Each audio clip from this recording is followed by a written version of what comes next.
Day one of the Australian Open in the books. The weather tried to ruin a bit of it, but we got to see some great action and the likes of Sabalenka, Zverev, Qinwen Zheng and the return of Nishikori, all winning.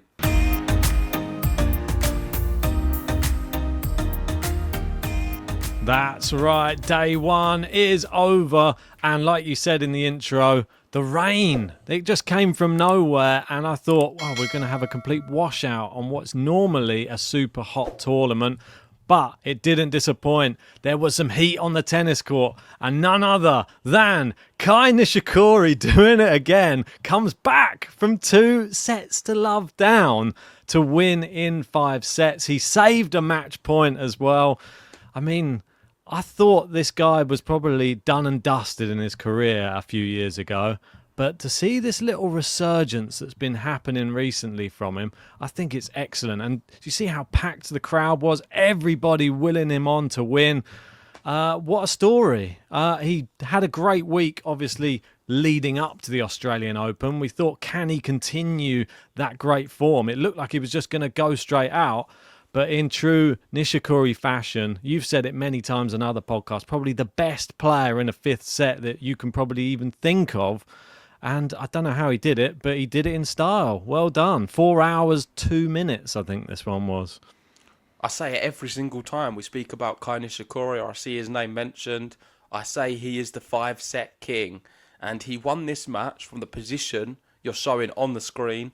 So for the audio listeners, Montero had 2 match points to seal the match in 3 sets. So straight set victory, but it wasn't to be. And Nishikori come all the way back and won in 5. Nobody does it better, but he can't, in his, I don't want to say old age, but and he's getting towards the end of his career, he can't keep relying on getting out of jail in a 5th set. No. It is now his record in 5th sets is 29-8, which is astonishing. And he said, other players win much more matches in straight sets than me. I have to avoid playing so many deciding sets. At the start of a deciding set, I think a lot on what's working and not working. I'm very focused. Where has it gone? I'm very focused. I just clicked on the wrong thing.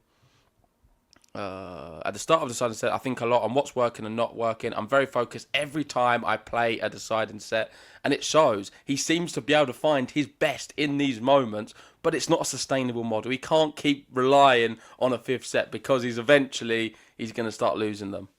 Yeah, I mean, I don't know how he's doing it. I mean, you can do this type of thing early in the tournament, I feel, because everybody's a little bit fresher. You know that there's 2 weeks of tennis ahead, but you can't play back-to-back-to-back 5-set matches and expect to go deep in a tournament like a Grand Slam. He said he eats a lot of sushi. This is how he keeps his energy up. And maybe I'm going to start taking to sushi as my diet so that I can stay like fresh and fit in those final sets. Even in a 3-set match, I'm already lagging, I think, by the end of a 2nd set. 5 sets, 4 hours is a lot of tennis to be played. And well done to everybody who was in the crowd, who kept the energy high as well, because I think that really helped Nishikori. Like, they were on their feet come the end of the match and were willing him to win. Like, ever since he saved those match points, it just seems like something was in the air. And absolutely brilliant performance. He had this whole press conference afterwards where he was answering questions. He was obviously the most sought after person because he was the big story on day one.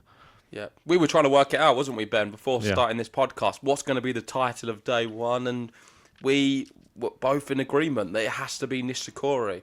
From someone who was so close to quitting tennis, you can read about it here. So many different injuries over the years. He tried to come back time and time again. He was so close to just thinking, I'm going to put this all to an end and stop playing. But he's fought through all of that and played in another Grand Slam and won. And it's the 5th time he's won from 2 sets down as well. So something to note, in the 29 wins in 5 sets, 5 of them have now been from 2 sets to love down. Incredible. I mean, you've got to think, going back all the way to 2014, that was when he made his only Grand Slam final. This guy So many quarterfinals he's played. I mean, I've lost count. A couple of semifinals. US Open's always been his best one, but I think he's had, 4 quarterfinals at the Australian Open. And to miss the last 3, I mean, essentially, I'd say he's pretty much missed the last 5 because he played one in 2021 and lost in the first round. And all of the other ones, there's 5 years have gone past without him really even playing. For him to come back now and be playing at this level again, it's nothing in short. 2025. It's miraculous. 2025, the day one top story was Kei Nishikori. Who would have thought that? When you look at his record at the Australian Open, the 5-set record is 8 wins and 1 loss. And the only loss, do you want to have a guess who it come against? I'm going to go with... Big. Djokovic? No, Roger Federer. It's one of the big boys. Well, it's not a bad loss to have on your record, Roger. I just think this is really encouraging, though. The fact that he's doing this at 35 years old as well. We've just seen, in the couple of days before this tournament, Gael Monfils picking up another title as well. Was he 38 as well, or 30, or 39, 37, around that age? Djokovic, obviously still at the top of the game, and he's 38.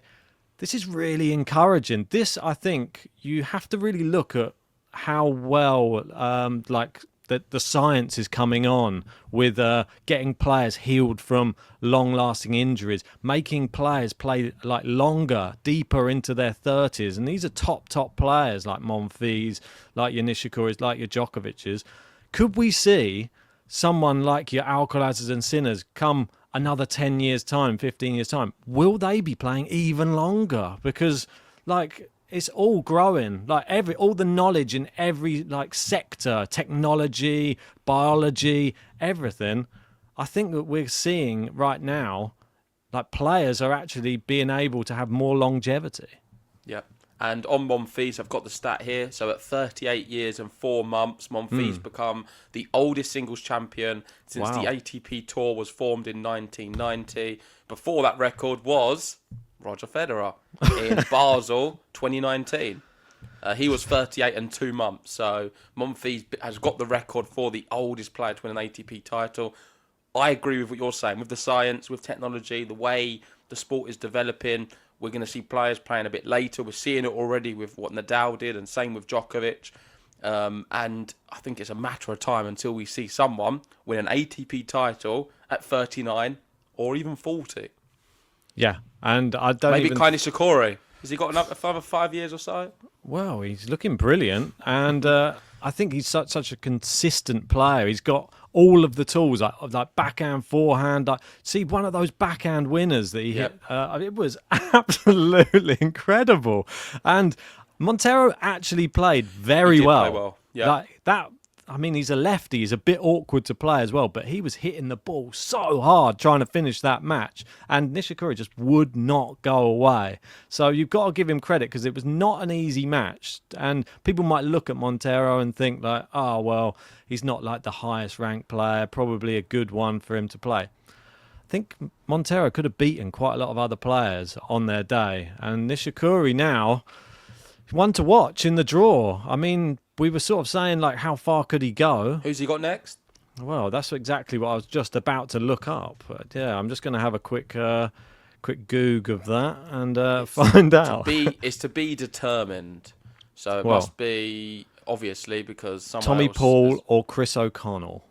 Okay, so one of them two is going to be really tough. He won't be favourite, you'd expect, if it's going to be Tommy Paul. Yeah. But let's see what he can do. If he goes to 5 sets, I fancy Kei Nishikori.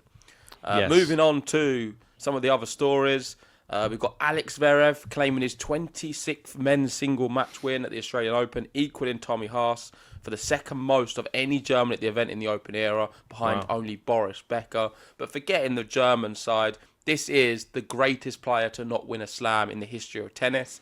I believe he's been so close many times. He is the world number 2 at the moment. Yes. And rightfully so. Yes, last year, to get into that conversation with Sinner and Alcaraz takes a special player. And he has the ability to be that. Can he win this Australian Open? Why not? He's very good at all of the slams, all of the surfaces. probably best on clay in recent years, but someone who was very clinical in this match. And different to, say, the Zverev of a few years ago when he was struggling with his serve, he seemed to be great at the business end when it mattered against Lucas Pouille today. 6-4, 6-4, 6-4, breaking at right times. Just had to do what he had to do. I feel like he could have won more comfortably, but it was an experienced performance from him. Yeah, I don't really know much more to say about it. It was exactly what you want to see. Zverev used to drop sets in it the first round of every slam. Yeah. Yep. So the fact he's doing this straight away, just a nice, comfortable one. What you expect from a really top-level player is just one break a set. Don't break a sweat. Oh, that rhymed. And then just go into the next round. This is one person we haven't spoken about enough, really. In the lead-up, we've just sort of gone with all of the other names, just the players who have won slams. He's the one who hasn't won one, who could potentially get his first slam at the Australian Open. He was a semi-finalist last year. He only lost by, well, it was a razor-thin 5-setter to Daniil Medvedev in the semi-final. If he's improved, which obviously he made a final of Roland Garros last year, he's getting better, Zverev. If the serves pop in, if he just keeps his nerve, which we've seen he hasn't in the past, obviously go back to that US Open final against Dominic Thiem, completely sort of threw it away, really. If he's improved that side of his game, he's a contender here as well. Yeah, talking about mental and talking about serves, I think it's only fair to speak about Aryna Sabalenka. We'll move over to the women's because she is the favourite for the women's title. We've not seen Sinner play yet, but we've seen the women's favourite. And she defeated Sloane Stephens 6-3, 6-2. She's now won 15 consecutive matches at the Australian Open, 17 consecutive sets, just showing her dominance. And she's going for her third straight title here. Unreal.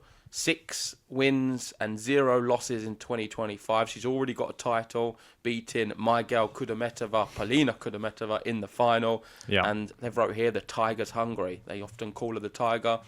Nothing really to speak about with the match. She was obviously far superior than Sloane Stephens. We knew she was going to win. I'm not surprised it's straight sets. But something to talk about was maybe after the match, because we know she likes her TikTok. We know she likes her dancing. What did you make of her dancing skills? Saba wasn't impressed.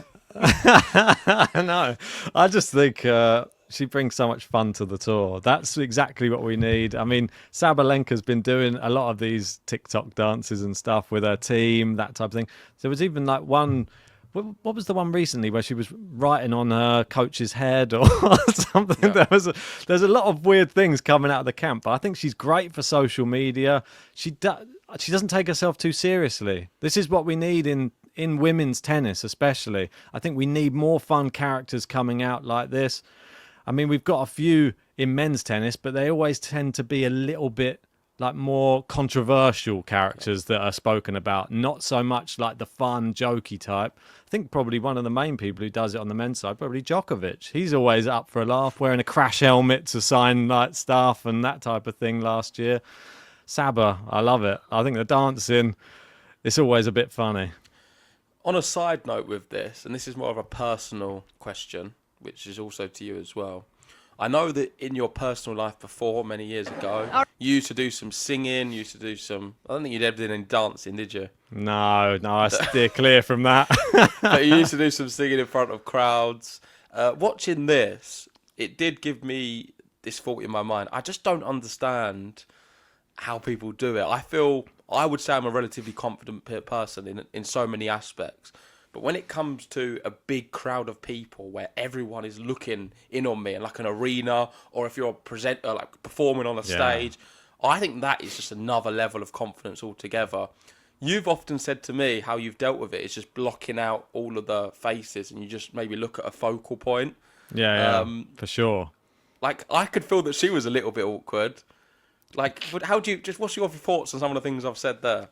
Yeah, definitely. I mean, I think it's something that you just start getting used to when you're like, they're so used to being in front of a camera or in front of a crowd. They're used to talking to maybe in an interview or playing tennis, but to then have to do like a silly dance in front of all them people live watching, is tough. It's easy to do it on a TikTok with maybe a few people watching and a video you put out, but to do it live with all them people, I just think that is one of the toughest things to do publicly. But that's just my opinion. Maybe I'm just a bit socially awkward. Well, if they were to make, because she's used to doing like funny dances, maybe she just knows there's one that she sometimes does all the time. She's just going to throw out there. But if you are someone who can't sing, to just sing randomly in front of everyone, that's tougher for sure, because only people who probably can sing already would try and actually go for it. If you can't, then it does turn a little bit more cringe. But yeah, luckily there was no one attempting to sing. We've seen some other people attempt singing in the past, and I think Alcaraz did. Alcaraz, yeah, exactly. And it's always funny, but it's like in a different way funny. It's like it wasn't very good, but we appreciate the effort from him. No, it's not about that. I get secondhand embarrassment for people who do it. Yes, exactly.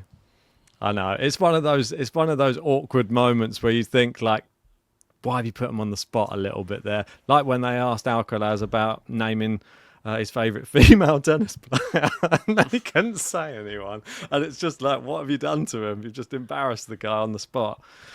Anyway, let's get back to some more stats about Saba. This one, with her win over... Who's Matty Trollope? Matt Trollope, I'm not sure. Matty AT, if you're going to follow him on X.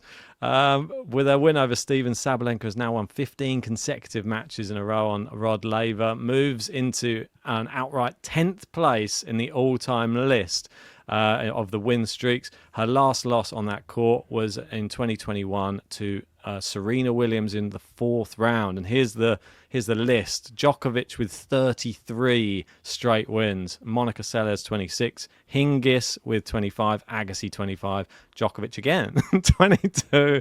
Steffi Graf 20. Roger Federer 19. Azarenka, Federer both with a 17 there. And Sabalenka, they're getting on the board. I mean, so if she wins the Australian Open, it will be 21, right? Ahead of Steffi Graf. I believe so, yes, correct. So, yeah, pretty impressive. You'd expect her to extend it from what she's on at the moment, though, wouldn't you? Yeah, agreed. Let's move on to the next story. Next story is someone in her section and somebody who needed to start very well and did start very well. It was Qinwen Zheng, and she's the world number 5, Olympic champion, and last year's runner-up. And I think it was a really impressive performance. Anka Todoni, she actually turned up in this first set. Her serve was really good, like hitting a lot of aces. I was very surprised. I didn't know her serve was this good, Todoni. Me too, yeah. Yeah, very, very, I'd say a very solid tie-break from Zheng. And then the second set, she sort of came to life, really, and then was hitting the lines and looked very devastating on return of serve. So that's something to take note if you're a big server out there, which she is herself. But her return of serve is brilliant. She gets it so deep and on the lines. Anka Todoni was someone I was deliberating maybe picking as my wild card for the year. I did then go for Polina Kudermetova instead. I'm, of course, very pleased with that pick, but I do believe that she's going to be another one, Todoni, over the next few years, who can be in the conversation with some of the top players. Fantastic clay quarter. I wasn't sure how she would perform on the hard courts, and like you said, I was impressed with her serving. I didn't realise it was that good at all. On Qinwen Zheng, we expect these kind of performances. What I was a bit surprised with is how she was unable to close out that first set, and I did stay up a lot of the night watching tennis, by the way. I don't think we even touched on that at the start. But being the first night of a Grand Slam, there's always that extra added element of excitement. So I was catching up on all of the matches. And then when we had the rain, this was only one of the few matches on at that particular period. So I was tuning into it. And she wobbled slightly more than I thought. I thought she would have got it done more convincingly in the first set. Was struggling to close it out. I think she was 40 love up and still got broken. Yeah. And then dominant in the second. Off the court, she's got a new sponsor. I know you was pleased about that. Yeah, I haven't got the tweet for it. New Raducanu? Yeah, well, potentially, yeah. She's taken over on Dior's main brand partner now. So fair play to her. She's cashing in right now while she's at the top of the game. But unlike Raducanu, I feel like she is here to stay. Like she's very, very like solid player and looks like somebody I think is going to be a number one at some point. Like I don't know when, but I think she will be. Do you know what I like the most about her? Is I'm going to send you the tweet because I don't think you've seen it, but it was one sec. I'm not looking at the screen, but it's about when she loses. That's it. That's what I got here. Don't worry, I've got you. Yeah, so this is the one I like. This I saw the full video. Obviously, we're not going to be able to play it on here because we get in trouble. But when she loses, she won't give a hug or a smile at the handshake, and I think that's brilliant. The most important thing is you show respect to your opponent. You go over there, but there's no need to have to be overcompensating and happy. You should be upset. You've just lost. Yep. It's natural to have that emotion of upset. As long as you give a nice firm handshake, it's not a little slap at the net, and be respectful in that, it's fine to be not so happy. She said, if I lost, I'll give you the basic respect and that's it. That's why you won't see me lose a match with a happy face to the opponent. If you saw that on me, that's very strange. And I agree. Yeah, I did actually think that this shows... I think this has got an element of the ego about her because it shows a bit more fight and it shows a different side to what I thought she was. And I think a lot of women would be, or even men as well, would be afraid to come out and say this in a press conference. It shows self-belief, confidence, and a little bit like I am it kind of thing. I like it. It's positive. It's not arrogance. It's confidence. It's a good level of confidence, and I like it. Yep, totally agree with that. Some people may call it arrogance, but I wouldn't want to brandish it that. Yeah, I know that there's been people always, every time we speak about her, there's always someone in the comment section that's always saying, that's not how you say her name, this is how you say her name. So let's put it all to bed and let's just get the WTA website up and we can hear how she says her own name, because surely this will clear... I've been saying it wrong, isn't it? It's Zheng. Well, let's hear how she says it. 1 second. I might have to change the shape of this just so I can see the thing. Here we go. Hello, my name is Qinwen Zheng. There you go. Qinwen Zheng. So, Qinwen Zheng. So we'll say it like that from now on. Now she's confirmed her own name. And if anybody else wants to argue with that, argue with her. It's how she pronounces her own name. So we will now be pronouncing it like that. Qinwen Zheng. I feel like you've been riled by a few comments there. Yeah, well, I've seen it on nearly every episode we speak about, and then people will always say different things. So at least we can all be on the same page with her name. Qinwen Zheng. Hadi Habib. Are we going to go to Hadi first? Okay, let's go Hadi Habib. Yeah, come on. Hadi's my boy. And there's somebody I had going through the first round. He's been having a fantastic start to the year. Was number one in the race earlier in the year, dropped down the rankings a little bit since then, but still has won 11 of his last 12 matches, and now the first Lebanese player ever to qualify for the main draw, and now the first Lebanese player to win a match at a Grand Slam, and in straight sets against Boo as well. Brilliant. There was a lot of Lebanese fans. I don't know if you saw the flags flying in Australia. Yep. Seems to be a big community there supporting him. This was a match-up between him and Boo where neither of them have won a Grand Slam match before. So one was always going to get their first win, and it went the way of Habib. And fair play to him, was very, very solid. I think Boo wasn't at his best, but Habib took the opportunity. And he's going to be really pleased because that is a lot of money for someone 200 and something in the world. Massive. It's going to help his career, no doubt. He's going to get loads of points as well. So, fantastic start to 2025. I must admit, I didn't see much of his match and the way he played it, but I'll be sure to have a look at him in the next one. Yeah, while we're talking about how much money is, I thought I'd just quickly get the prize money up so that we can all have a look to see how well he's done and congratulate him. So here we go. So for singles, you see here, right. So round one, $132,000. I mean, is this Australian dollars? I'm guessing, but still, that is like a serious amount of money. Yeah, but he's won that, so he's going to get 200,000 now. Amazing. I mean, imagine this is like life-changing stuff for somebody who we didn't really even know much about him a few weeks ago.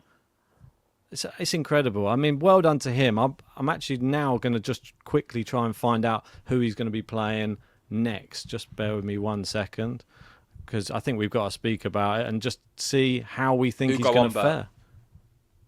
Tough. Level's gone up a bit. Okay, there you go. I mean, Ugo Humbert had a good performance, and I think he won in straight sets in the end, but didn't have it all his own way. I think that's why I said it would be. I'm interested to see how he gets on against Ugo Humbert, but for me, it is done there, and I don't see him. I think he'll be lucky to take a set against Ugo. Ugo's another few levels above. Yeah, I mean, he's a bit more seasoned at this level, that's for sure. Let's move away from him. He beat Gigante, by the way, who he was playing in his first Grand Slam match. I thought Gigante actually played quite well, considering who he was playing. But yeah, ended up being a straight sets loss. Last person we're going to speak about their match and how well they played is Mira Andreeva. She went through against Blinkova and 6-3, 6-3. A very comfortable win. I thought she looked brilliant in this match. Looked like somebody who can go deep in Grand Slams and against somebody who's normally doing all right in slams, Blinkova. An extremely tough opening round match. You can't. If you look at some of the other ones, this is a tough meeting for Andreeva, where she is in the rankings. She's a bit unfortunate with that first round match, but coped extremely well. 4 wins, 1 loss in 2025. It's going to give us some more belief, more experience, and they put more Mira there. I do like that. I do feel she's going to be playing Sabalenka at some point early doors, so that's where things I think could be a problem for her. She's suffered against Saba a few times, but who knows? Definitely a great player in there, and I'm pleased she made it through comfortably. Yeah, definitely. Let's have a quick look at some of the other results that did happen. We'll just touch on a few of them briefly. Gaston going through in 4. Arthur Fees going through in 4 sets as well. I saw the Arthur Fees one. The first set, he come out and said he played... I can't say it. He played crap in the first set. Not very good at all. And then developed, and he's really pleased with the level he was able to produce there on afterwards. We spoke about the Nishikori one. Rude, he struggled a little bit. I mean, he had to get it done in 5. Almost went out, but got the job done. Lehechka, we knew that was going to happen. Thomas Mahatch, we knew that was going to happen. Yep. Darderi injured. Not much to say about that. What's going on with him? I mean, just been in some of the worst form I think I've seen from anyone on the tour. I went down and had a look before the match, and he's barely won a match for months. I mean, he's won 1 match, and that was against Dominic Thiem in Vienna, and before that, he didn't win one since August. I mean, he's having a terrible good period. Yeah, but anyway, Pedro Martinez got lucky there. I mean, I think if he'd come up against anyone else, he might have been gone. Going down, Opelka. I mean, this guy actually somebody I didn't even realise how well he'd been playing. When I thought, Opelka, he'll cruise that. No, I knew that was tough. He was coming in off of about like a 15-match winning streak coming into this. Very, very good player. And he was unlucky to draw Opelka in the first match because other players he would have won. So if he got like a Martinez, I would have fancied him to have won that one. Riley Opelka, some fantastic backhands. I don't know if you saw them. Yes, for someone of his size, what is he, like 6'9" or something? No, 6'11". 6'11", and he's flicking backhands like that. He's extremely good. He's got great movement. He moves so well. So, yes. Djokovic is going to be concerned seeing that Riley Opelka because that could be a match-up very soon. Do you think with someone like Riley Opelka, and I was trying to think about this earlier, if he just plays his best tennis, which is ultimately unreturnable serves, which you can't get close, and then if he plays that really powerful level on your return serve, is he unbeatable? Yes.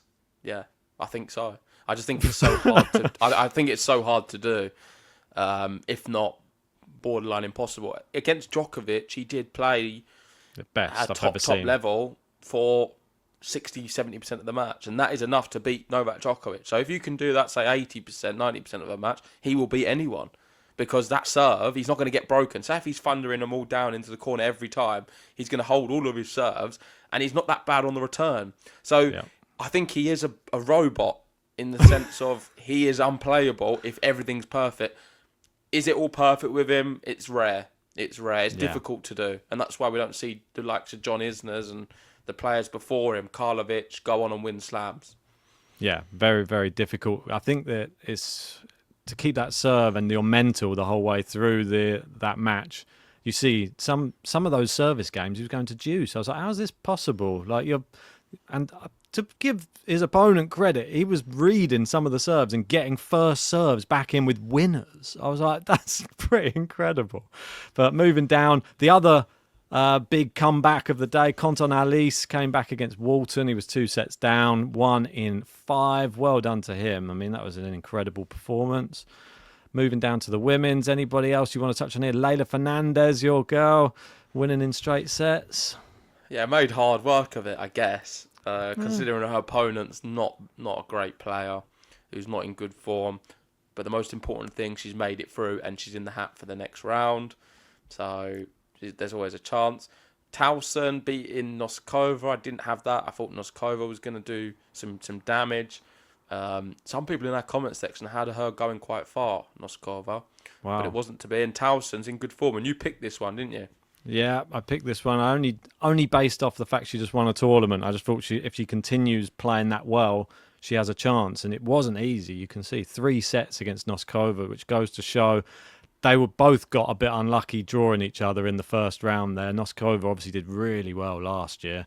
Not to be this year. Kartau out as well. Balzas Maniera. I think we overlooked that one a little bit. I think she's better than we gave her credit for.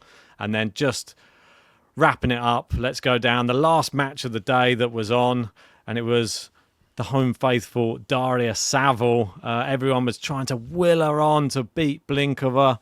She won the first set 6-1, and then Blinkova just crawled back into the match, clawed her way in. She was the better player, I think, Blinkova. Harder hitter, and I think Saville just plays pretty much defence most of the match, just trying to hope that Blinkova makes errors. Yeah, I watched a lot of this one due to the timing of it. Yeah. And from the second set, the moment Blinkova was growing into the match, I really didn't like the way Saville was playing. I think it was gamesmanship, and I'm not a fan of Daria Saville after seeing the way she was. Every single big point, she threw the ball. For a start, she takes a long time to serve, and then she throws the ball up and then catches it every single time. She did it on every break point, every big point for her. It was very disruptive. Blinkova was getting a bit frustrated by it. And that was my read on the match. I think Daria Saville was on purpose trying to disrupt Blinkova with this constant throwing around. She tried to, the moment Blinkova had a really good game where she held quite comfortably, she then went to the umpire on her serve and got her to wipe stuff at the back of the court. Disruptive player. And I'm so happy she's out and she lost to Blinkova. Do you not think with on break points, if you're throwing the ball up though, you want it to be the best ball toss? Because you're literally at the point where you're going to get broken. It was clear what was going on. She was she was cheating. It's not cheating, it's gamesmanship. And that's fine if you want to do it, but I just didn't like the look of it and it was annoying and Blinker was getting annoyed and I'm so happy she ended up losing. What do you make of that? It seemed like it was a completely different tactics from both players as well. Like Blinkova, every ball she hits, she's like, wah! Like as hard as she can, and Saville started doing some really loud screams as well. Yeah, she started which I feel was out of it nowhere, was over the top, and it was the whole thing she was doing. I didn't like her vibe at all. It was fake and annoying. What do you think of the moon balls? There's quite a lot of the moon balls. It was. I watched the whole match, Ben. Pretty much. It was a very, very annoying performance. Saville, listen, fair play. She's trying to win the match. She's doing whatever it takes to do it. And that's up to her. That's her prerogative. That's the way she wants to play it. But I was never going to support someone who does that. And I'm over the moon that Blinkova finished her off. And to be fair, it was a bit of a snatch and grab. I know you say Blinkova was a better player. I'm not sure if she was. I feel Blinkova only had one opportunity to take the set and took it. And then one opportunity to take the match and took it. If she didn't take them, I feel like it probably would have been a Daria Saville win. I thought it was more on her racket, though. That was the problem, that with Saville just seems like she's defending the whole time. That's why she's doing the moon ball. She's hoping for an error. She's hoping that Blinkova's going to self-destruct the whole time, which is sort of negative 10. Sometimes. Yeah, sometimes she did, but you can't rely on that. If you want to win a tennis match, you have to actually win the match. You can't just hope the opponent loses it, which it's negative tennis, but sometimes it works. So, but Yeah. Blinkova, didn't she beat Rybakina last year? She's made it through this year. Yeah. So good for my bracket because I did have Blinkova there, and it's good because it's one over you as well. Kudermetova next, potentially. Exactly. That's why I'm invested, Ben. I'm looking forward to that little section.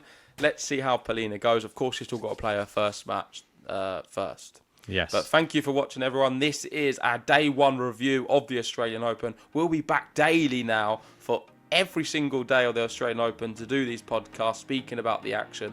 We're probably going to do some match reactions throughout as well when we see something big happening. And other bits here and there. So stay tuned on the channel. Hit the bell if you want to be alerted when we go live. We're going to try and do it a lot sooner than today. Today's just a bit later because of some commitments we had going on. So like the video, subscribe if you're new, and push these podcasts out to all your friends who like the Australian Open. We're going to be here every day, and thanks for watching. See you on the next one.